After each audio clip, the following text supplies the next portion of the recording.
Oh my God, Stone Cold. Oh my God, Stone Cold, Stunner. What's up, boys and girls? It's 9:30 in the morning here at Site B. It is still rainy and cloudy, still waiting for the aerial flood to hit us. Yay, because everybody else is on fire, but we're going to drown. And speaking of drowning, we are drowning. See what I did there? In OGL news, because it's Friday, and on Friday we take a look at the victims of the OGL war. A lot of people stood up, puffed up their chest in January, took a look at Wizards of the Coast directly in the eyes and said, come get some, coming after your championship, you know? But of those, only a few have actually made it to the top, have been worthy contenders. And now is the point where we look at the other ones who maybe didn't step up. And then, of course, we've got the underdog. We've got the Chad Gabbel. We've got the guy who could surprise everyone and actually be the number one contender for D&D 6th edition, 2024 edition. Because that's all really what this all is about, right? Is competing with Wizards and presenting an alternative because of the Machiavellian autocratic maneuvers Wizards was trying to make with the future of D&D. And I'm sorry to say for those people, well, all one of you who are still holding on to the illusion of Wizards of the Coast, yes, they are doing everything they were going to do. They just changed the way they're doing it. They're still evil autocrats who are trying to control D&D. They've just put a fresh coat of paint on it. So let's take a look at the other companies who said they were going to do stuff, but so far haven't. First off, C7D20 from Crucible 7 Role-Playing. Crucible 7 Role-Playing, of course, makers of the Doctor Who role-playing game, the Laundry role-playing game, Warhammer Age of Sigmar, Warhammer 40k, Imperium Addictum, a lot of board games, and basically Doctor Who. They said they were going to make a system. That system is called Crucible 7D20. As of today, their website has not been updated since August 17th, so that's not that long ago. And no new news. No new news on their little thing. So no news on 7D20. Moving on, Matt Colville. Matt Colville stepped up and said he was going to make a thing. And now it looks like he is. Well, at least he's talking about it, because secretly, Matt Colville made a new channel. It has been up for about 3 weeks. It's called the MCDM channel. The Matt Colville DM channel is the official channel for the Matt Colville product lines. And he has begun talking about it and his new game, which right now is called Tactical Heroic Cinematic Fantasy. He's got several little vlogs he's put up over the last 3 weeks, being very sneaky, telling that they are working on something. They're designing something. They've been playtesting it. People on Discord have told me, yeah, I've seen him playtest it. It's right now its working title is Tactical Heroic Cinematic Fantasy, I guess. So link down below if you want to follow Mr. Colville and see what he's doing. But nothing finished yet. Nothing on the shelf yet, as far as I can tell. But yeah, he's done something. Hey everybody, welcome to the second channel. Yeah.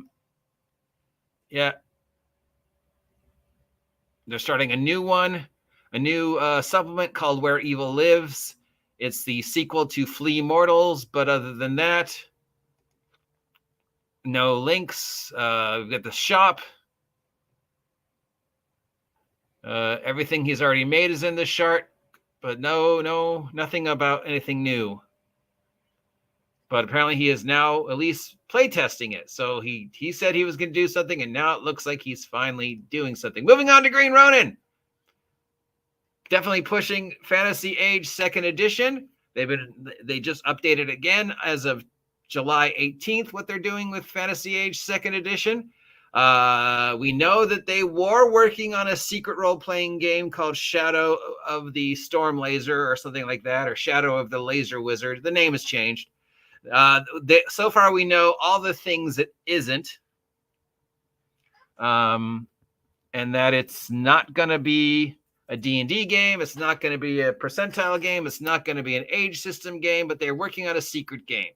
Other than that, their contender to the D&D throne is Fantasy Age 2nd edition, which they're really pushing. Now, They're also kind of trying to get you to be interested again in Blue Rose being the first game that they came out with using the system that would become the age system. And I've had at least 3 different people tell me the system in Blue Rose is better than the age system, as long as you just sort of ignore the whole, Jane Eyre romance, Romeo and Juliet product of Blue Rose. The actual system that they use for Blue Rose is better than the age system 2nd edition. And that's much like with Starfinder.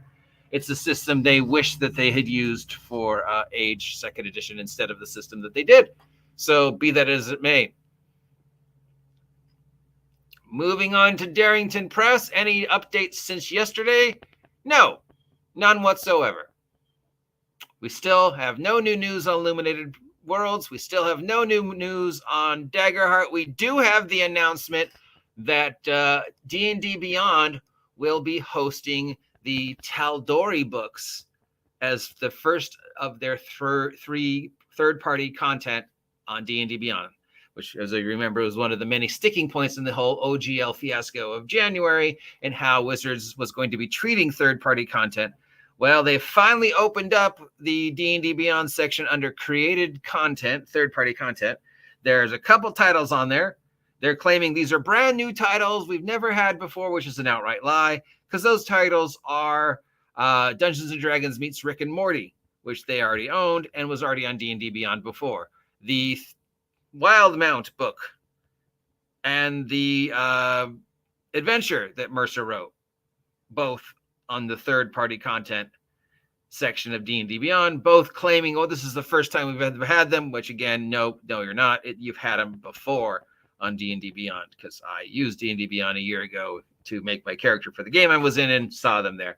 Then they have the Minecraft crossover, which is weird, but okay. That was also on D&D Beyond and Unearthed Arcana. So again, no, it's not the first time we've seen it.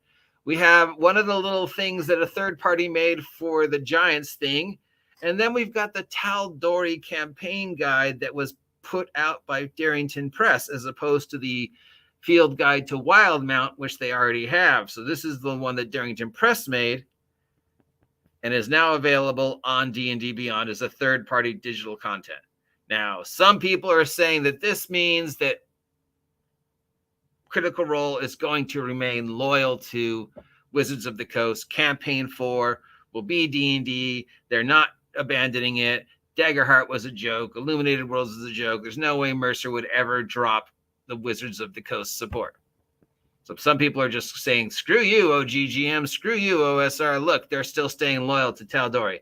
Weird how people are commenting on my posts like that, unless, of course, they're farming my content, Scott. So, yeah, that's one way to look at it. The other way to look at it is this is them announcing their final cutting of the umbilical cord.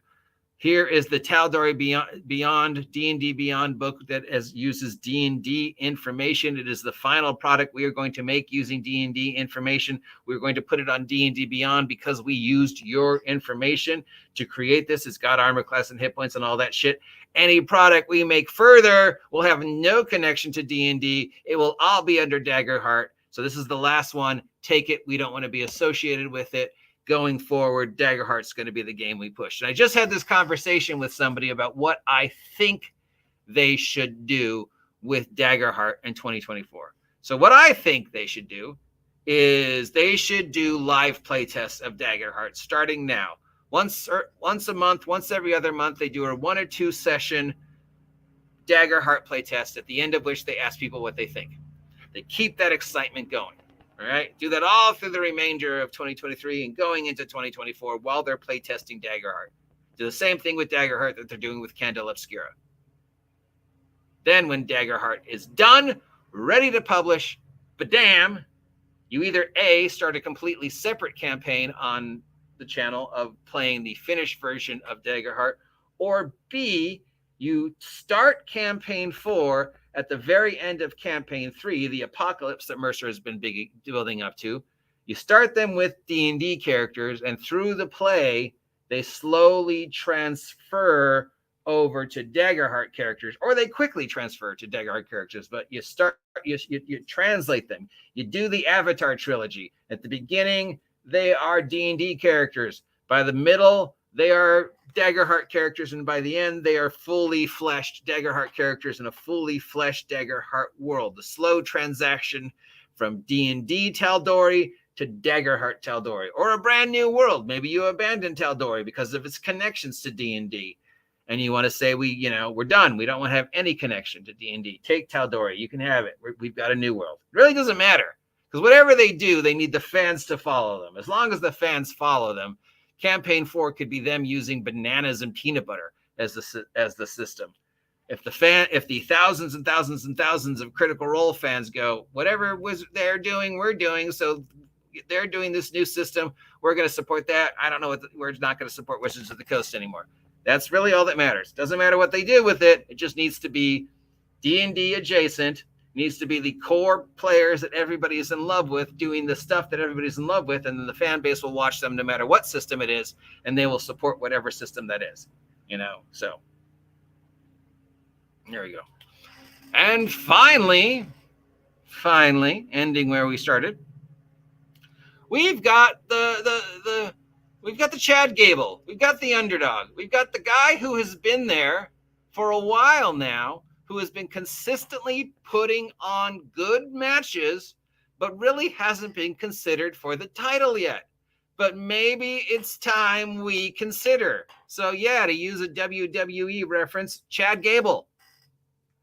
Level Up Advanced 5th Edition has been out for like 3 years now. So technically, it is the first 5th edition OGL clone that I'm aware of. There might have been one before this, but this came out about the same time that Tasha's came out. It came out as a direct competition to Tasha's, and both as we don't like the changes that Wizards is making to D&D, so we're going to make our own, and we see the way the industry is changing, and we want to address those changes, so we're going to make our own that both shakes a fist at Wizards and says we can do 5e better, and also says we see what you want, and we can give you what you want, but we can do it better than Wizards. Because they took all the crap that Tasha's vomited it out, and all the controversy and ugliness that came out of Tasha's, and they chopped it up and they spit it back out into a much better way to present the same ideas, much more palatable. So people like me who are like, I hate what Wizards of the Coast did,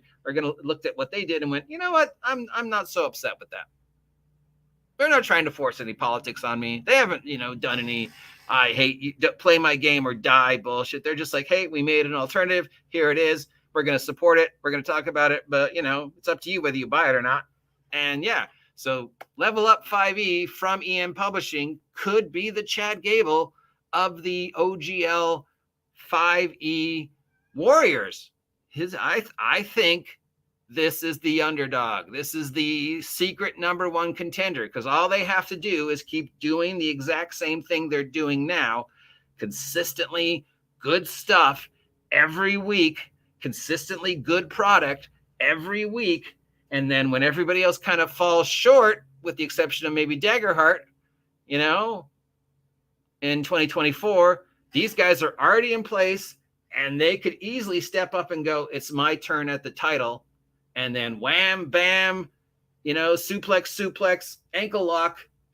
The new winner is Level Up 5e. They could take the throne in 2024, much the same way Pathfinder took the throne in 2014 and 2015. So as much as I want to see Daggerheart step up, my brain goes to Daggerheart, but my heart goes to Level Up. They're the Chad Gabbel. I think they could be the miracle kid that surprises everybody and wins. So right now, those are my two title holders. Those are my two competitors. Those are my guys who are looking at the champion and going, give me a chance. Daggerheart either can step up and be the new champ, or they could falter, fumble, and fail miserably. But Level Up is consistently there. So it's kind of hard for them to fail. So at best, they'll either be second or third, which is not bad. So yeah, watch these guys. watch these guys in 2024 and see what they do.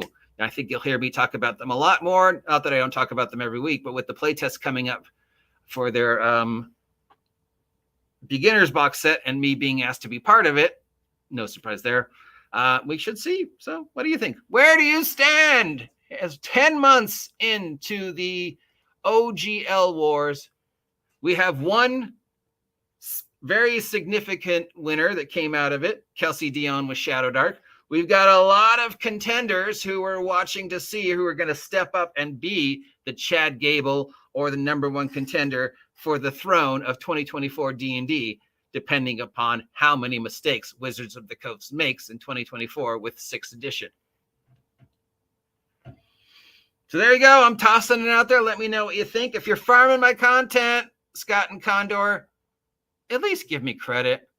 Okay? I mean, everybody knows you're doing it, so at least just give me the nod, because I'll I want the heat. I want the free advertising,